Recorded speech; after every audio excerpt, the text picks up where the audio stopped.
All right, so it's another day. We got the box all squared away. Everything's right. The amp rack is also done. Now it's time to run some wires. This is always the exciting part that everybody forgets about. Well, it's not very exciting. I just said that. Might as well take out the old stock battery. Put an XS Power D3400 in with the side post adapters.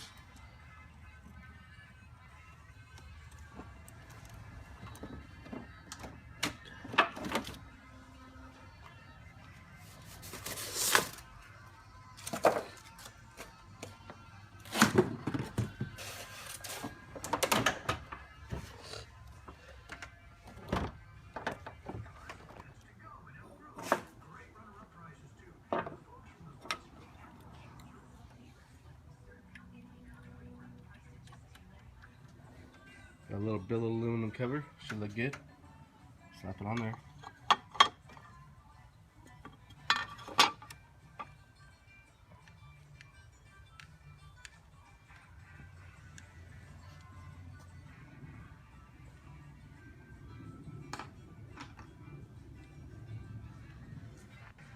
Alright, we got some sky high 12 gauge speaker wire for the woofers. Some XS Power XS Flex 1/0. This is OFC, in case you're wondering. Got the blue and the silver, positive, negative, all that good stuff.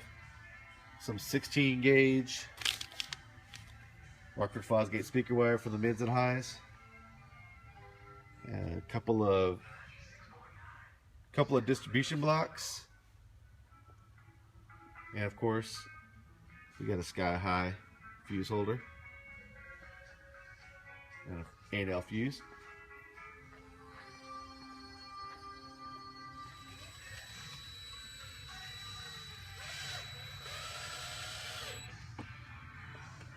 Not a very high powered system.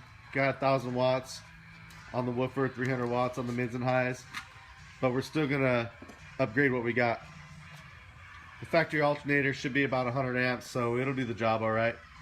But it's not always the power, it's the delivery. So we're gonna go ahead and do what's called the big three. We're gonna run a power wire from the alternator over to the battery post. We're gonna run a ground from the alternator bracket over to the chassis, and of course, new battery grounds.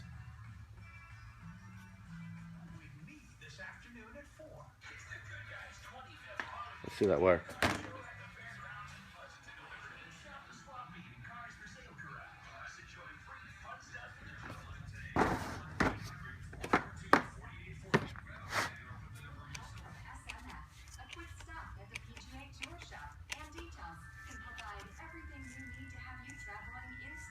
That's probably good. Pop it out of there. Turn that little knob. There you go. How's it feel? Is it tight? Yep. Is it coming out of there?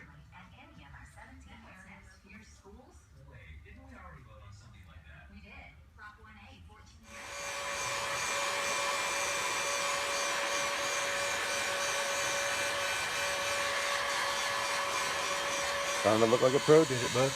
Nice.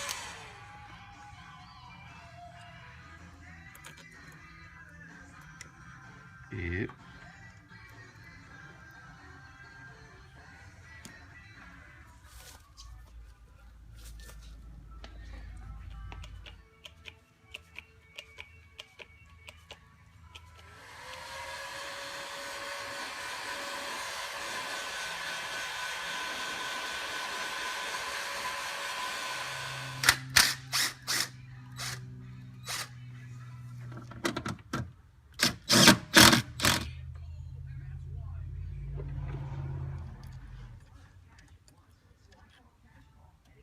Good, bud.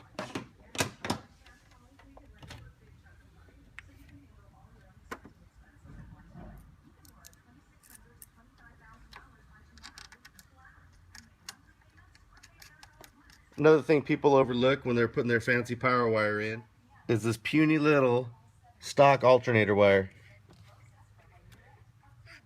8 gauge at best, but if I had to guess, I would say 10 gauge. It's really small.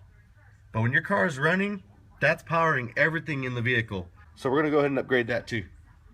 Upgrading the alternator is always a good idea, and more than likely we eventually will. But like I said, for the power that's in this vehicle, there's really no need at this point. but it's always an option, and in this truck it's super easy to get to, so no problem.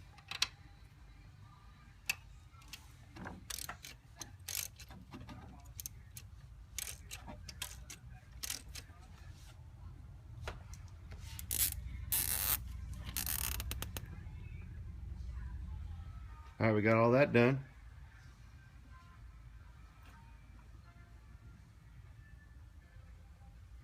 Time to run some wires to the back. Go ahead and feed some of this straight through the little boot that's right in the firewall. It's a good spot. It's usually not too bad as long as you don't have to run too much.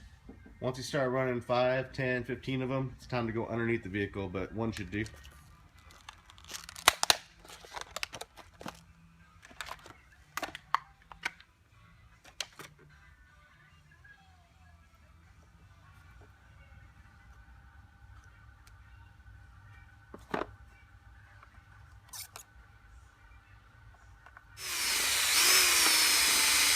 This is actually a piece of plexi I had up on the shelf for a while. Should make a nice little distribution block holder. Put a fresh coat of paint on it because it's scratched up. Let it dry, put a Rockford sticker on it. Should look pretty nice. Get the job done. Of course, we do all our graphics in-house. Slap an RF sticker on that little distribution block holder.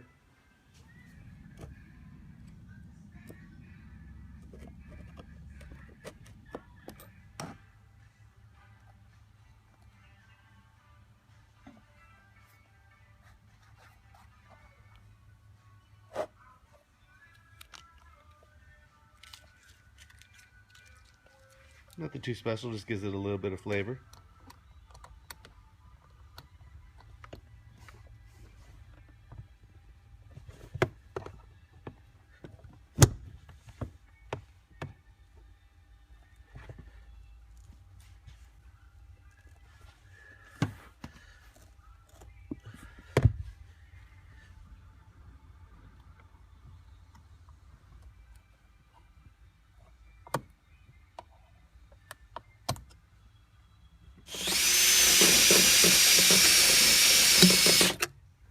Got a nice clean little spot to fasten our ground to.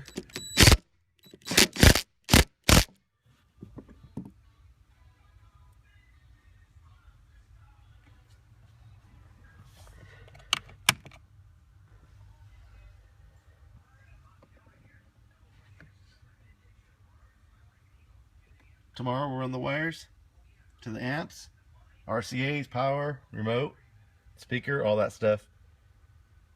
We'll start on the next video. That's